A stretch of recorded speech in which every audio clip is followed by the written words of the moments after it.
बडी, तू तिला मदत करायची नाहीयेस हा? तू तिच्यासाठी बॉल आणायचा नाहीयेस आणि आणलास तर लक्षात ठेव. तू जा, तू तुझ्या जागेवर जाऊन बस. जा.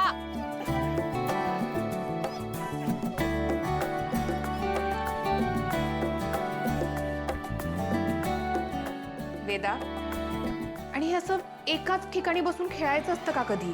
अगं याने व्यायाम कसा होईल तुझा? आपण जर असं छान हालचाल करत खेळलं ना की सगळं आळस निघून जातो. चल उठ बघू. उठ, तो बॉल टाकलायस ना, तो घेऊन ये पटकन. वेदा उठ. बरं चल आपण आणू बॉल. चल चल आपण बॉल आणूया. चल आई.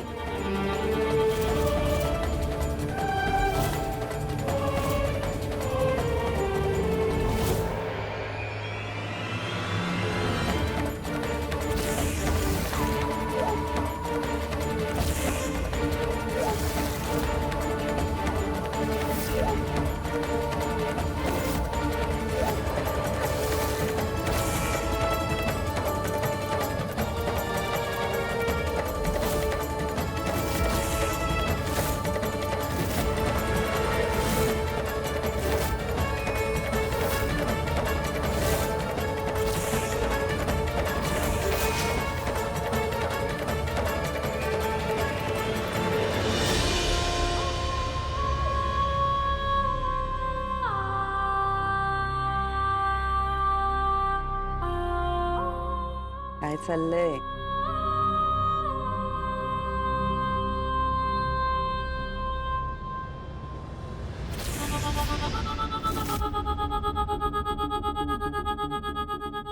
वेदा, असं एका ठिकाणी बसून खेळतात का?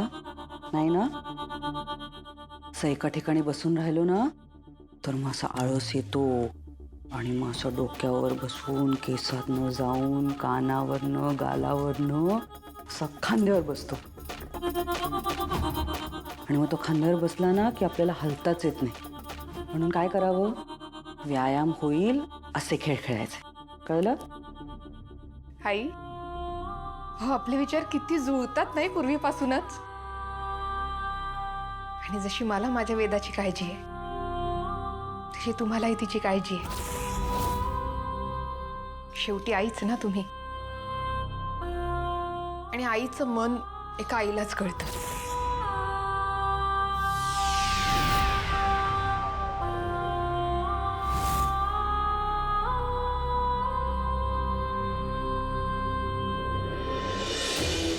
या अंबिकाला कैद करून ठेवलं होतं तरीही सुटली, पण आता घरभर फिरते. हिने आणखी काही करायच्या आधी हिचा आत्मा पुन्हा कैद करायला हवा. लवकरच उपाय शोधावा लागेल.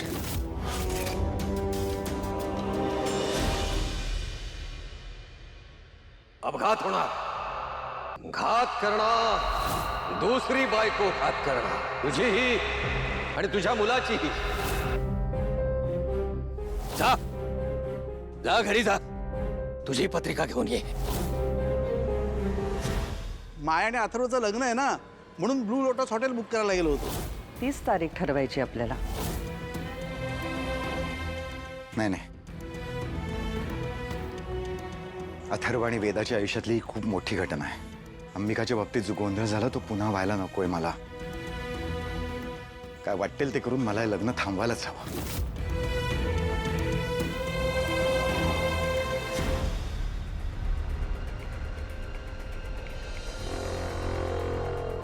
हॅलो, हां जहागीरदार बोलताय ना? हां नमस्कार, मी दादासाहेब रामपुरे बोलतोय. फोन अशासाठी केला होता की विषय छोटासा आहे पण जरा महत्त्वाचा आहे. आमच्या घरून लग्नासाठी तुमचा व्हेन्यू बुक झालाय ना, तर तो कॅन्सल करायचा होता. नाही नाही नाही नाही, प्रॉब्लेम वेगळाच आहे. तो मी तुम्हाला नंतर सांगेन शांतपणे. तुमचे जे काय कॅन्सलेशन चार्जेस असतील ना ते जहागीरदार मी स्वतः तुम्हाला देईन. ओके, फक्त तुम्ही आता एकच काम करा की आमच्या घरच्यांना ताबडतोब फोन करून तुम्ही सांगा की बुकिंग कॅन्सल होत आहे. कारण काय सांगायचं ते मी तुम्हाला सांगतोय ना.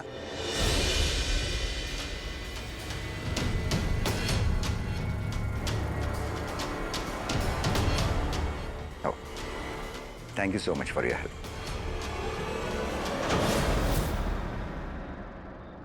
काय हॉटेलचं रिनोव्हेशन करतायत? दुसरा काहीच पर्याय नाहीये का? नाही अहो, तुम्ही कशाला सॉरी म्हणताय? पण आम्हाला ना खूप प्रॉब्लेम्स येणार आहे. तो एक मिनिट, फोन सुरू ठेवा.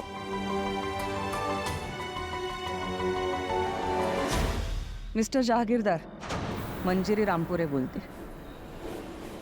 काय प्रकार आहे हा? आम्ही इतक्या वर्षांपासून तुमचे जुने क्लायंट आहोत. आमच्या घरातला प्रत्येक इव्हेंट तुमच्याकडे होत आलाय आणि आता तुम्ही बुकिंग कॅन्सल करताय का? आता तुमच्या हॉटेलचं रेनोव्हेशन आहे म्हणून. नाही, आता सॉरी म्हणून काय उपयोग आहे? उलट मी तुम्हाला सॉरी म्हणते, कारण ह्याच्या पुढे आमच्या घरातला कुठला इव्हेंट तुमच्याकडे करायचा असेल ना तर आम्हाला विचार करावा लागेल. कॅन्सलच करायचं म्हणतायत? अरे देवा, आता पुढे काय करणार? पण याला काही अर्थच नाहीये ना. आपण पूर्ण पैसे दिलेत ऍडव्हान्स मध्ये. अगं पण ते हॉटेल रिनोव्हेट करायचं म्हणतायत. अरे नंतर करा म्हणू ना. अरे देवा, जहागीरदारांकडून ही अपेक्षा नव्हती नर्मदा. आता काय करायचं मंजिरी? नाही, अथर्वच्या लग्नासाठी हे हॉटेल हा इतका उत्तम व्हेन्यू होता आणि आता असा दुसरा कुठला व्हेन्यू आपल्या जवळपास पण नाही माया. म्हणजे लग्नाचा सीझन चालू आहे ना, असं पटकन लगेच दुसरा व्हेन्यू कसा मिळणार, हो की नाही? मला काय वाटतंय मंजिरी, आपण यांचं रिनोव्हेशन होऊन जाऊ दे ना. आपण पोस्टपोन करूया हे लग्न माया.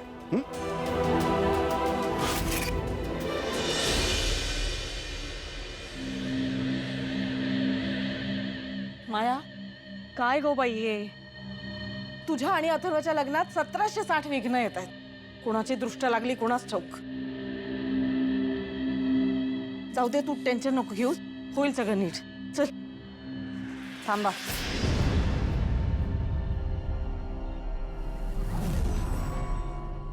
भाऊजी, लग्नाच्या पत्रिका उद्या प्रिंट होऊन येणार आहेत ना? हो ना. मग प्रिंटिंगवाल्याला व्हेन्यू चेंज करायला सांग.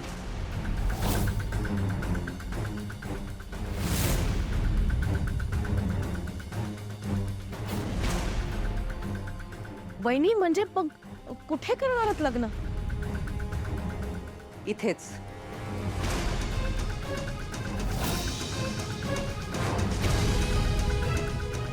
माया आणि अथर्वचं लग्न इथेच होणार, आपल्या या घरात.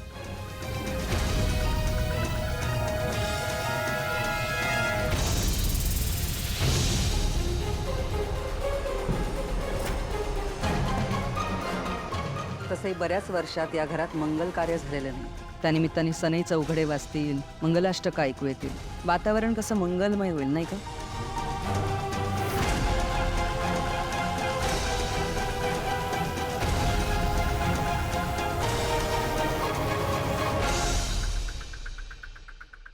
काय हो, या गोष्टीला तुमचा नकार नसेल ना? कल्पना खूपच चांगली आहे मंजिरी. पण काय आहे ना की लग्न कार्यासाठी खूप पाहुणे येणार. मग एवढ्या सगळ्या पाहुण्यांची उडबस करणं तुम्हाला जमेल? म्हणजे अवघड नाही जाणार? का नाही जमणार? माझ्या अथर्वचं लग्न आहे, त्याच्या आनंदासाठी, या घराच्या आनंदासाठी सगळं करेन मी. भाऊजी, प्रिंटिंगवाल्याला सांगा व्हेन्यू चेंज करायला. हो, लगेच फोन करतो.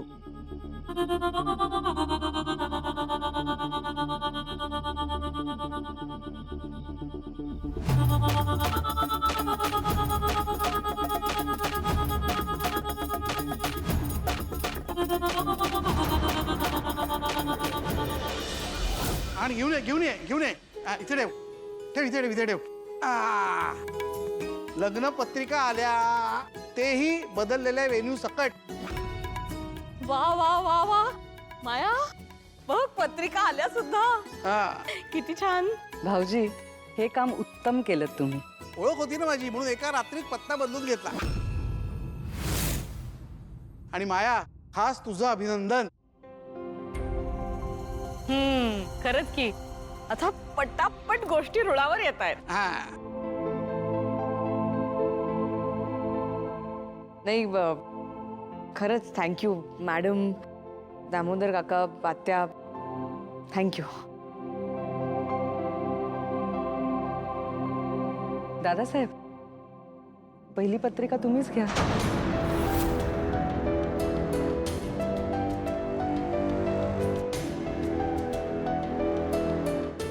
असू दे, मी बघतो नंतर. अहो असं काय करताय? बघा तरी, खूप सुंदर डिझाईन केली आहे पत्रिका.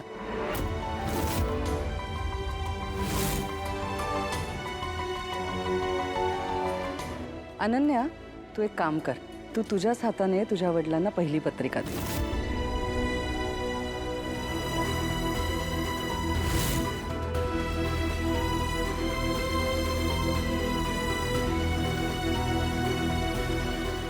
दे.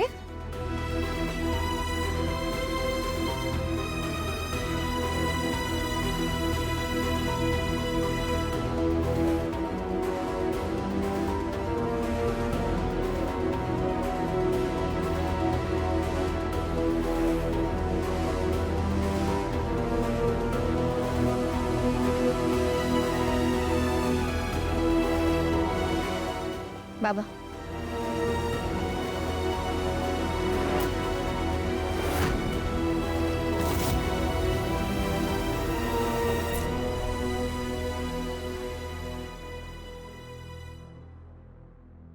अरे अथर्व, तूही बघ की पत्रिका. काका इट्स ओके. आईने डिझाईन फायनलाइज केलंय, छानच असेल.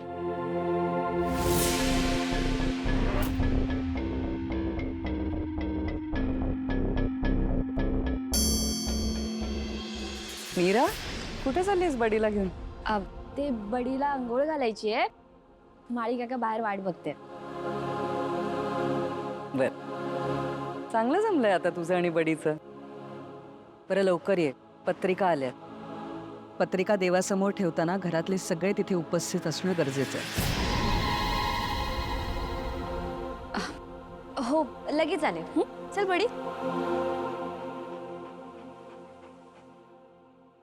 मीरा, आण आण त्या बडीला इकडे. आज चांगली आंघोळच घालण्यात आल्या. बघा पण येतच नव्हता. असाच करतो, नुसता इकडून तिकडे हुंदडत असतो. आजकाल कंटाळा करायला लागले आंघोळ करायचा. अंबिकाबाई साहेब होत आहे ना, त्यांच्या समोर असे लाड नाही चालायचे त्याचे. पाणी सुरू करायचं राहिलं. हो. तू धर पाईप, मी कॉक सुरू करून देतो. बडी थांब. चला, शुभ कार्याला उशीर कशाला? अथर्व, माया, आपण तुमच्या हस्ते पत्रिका देवासमोर ठेवूया.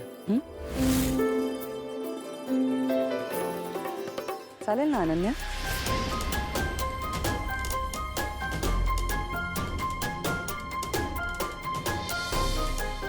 हो चालेल ना. नर्मदा, जा जाऊन हळद कुंकू घेऊन ये. हो आणते आणते हो मी.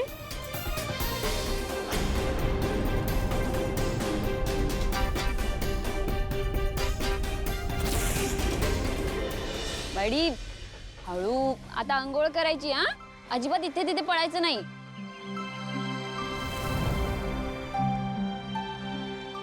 मीरा, राधाताई, तू बरं झालंस तू आली. काल तू रागावून निघून गेलीस, मग मलाच वाईट वाटलं ग. ठीक आहे, असू दे ग. बरं काय, आज तू बडीला अंघोळ घालणार आहेस? हो अगं, अंघोळ घालायची पण तो ऐकतोय कुठे? इकडे तिकडे पळतोय नुसता, शेफारलाय नुसता. नाही ग, घरच्यांचं जरा दुर्लक्ष होतंय त्याच्याकडे. अंबिकाताई होत्या ना, तेव्हा असा नव्हता तू.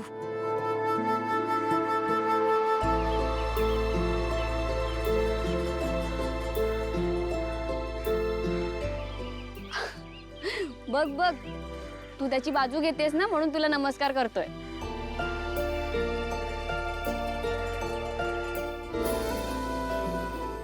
वहिनी, हळद कुंकू. दादासाहेब तुमच्याकडचीच पत्रिका द्या ना, तीच ठेवते देवासमोर.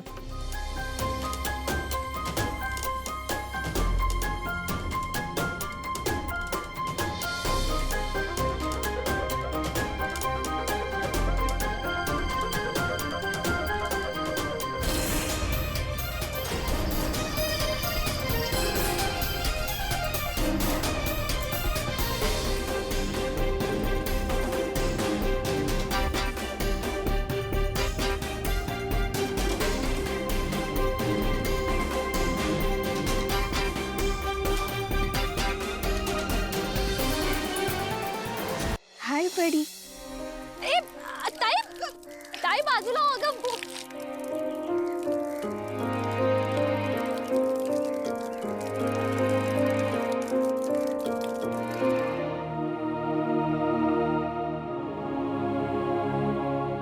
अथर्व, माया, या इकडे.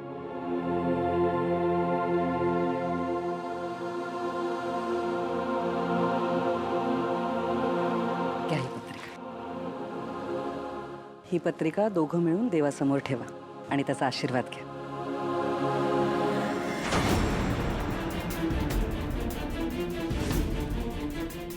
चला चला, वेळ घालवायला नको. देवापुढे ठेवायची ना पत्रिका. चला चला. या. बडी बडी थांब. ताई ताई बाजूला हो तू. बडीच्या नादात तू पण भिजशील.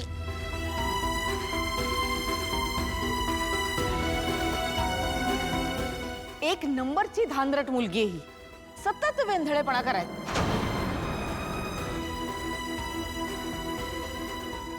स्वतःला अजूनही लहान समजते की काय कोण असतो. मूर्ख. चला चला, आपल्याला पत्रिका ठेवायची आहे ना. चला, ते कुठे बघत बसता. या या या लवकर चला. चल चल चल.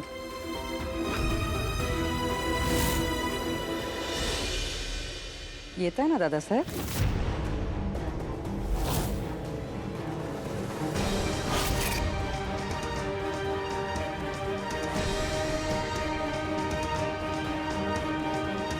चल.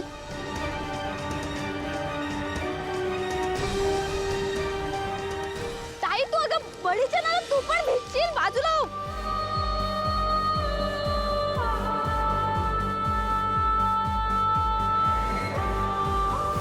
ताई तू तू त्या साईडला जा.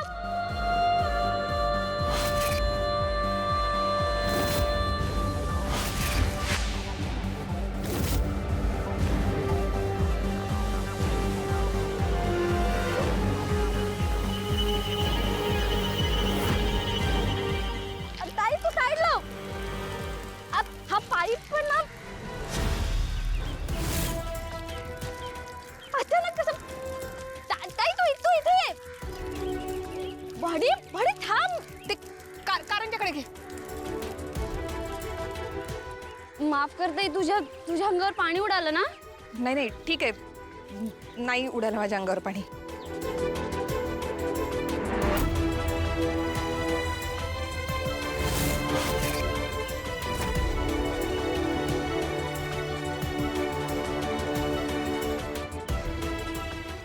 मीरालाही अंबिका दिसते.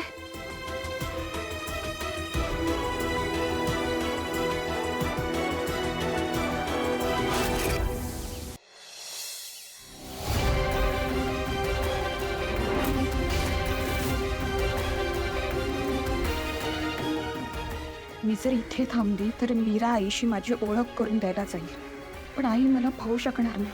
अशाने मीराला माझं सत्य कळेल. मीरा निघते हा मी.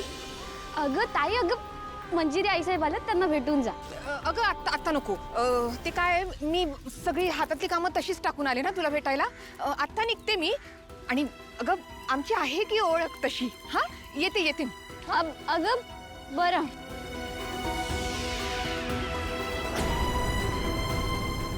हा काय बडबड चालली होती तुझी? नाही, ती राधाताई आली होती ना, तिच्याशीच बोलत होते. राधाताई? माळी काका, बडीला तुम्ही आंघोळ घाला. हो. मीरा तू आज चल, पत्रिका देवासमोर ठेवायची. बडीची आंघोळ झाली असती आतापर्यंत, पण ती राधाताई आलेली ना, मी तिच्याशी बोलत होते. त्यामुळे जरा मी म्हंटल तिला की तुम्हाला भेटून जा, पण ती नको म्हणाली आणि गेली. मी येते लगेच. हा काका.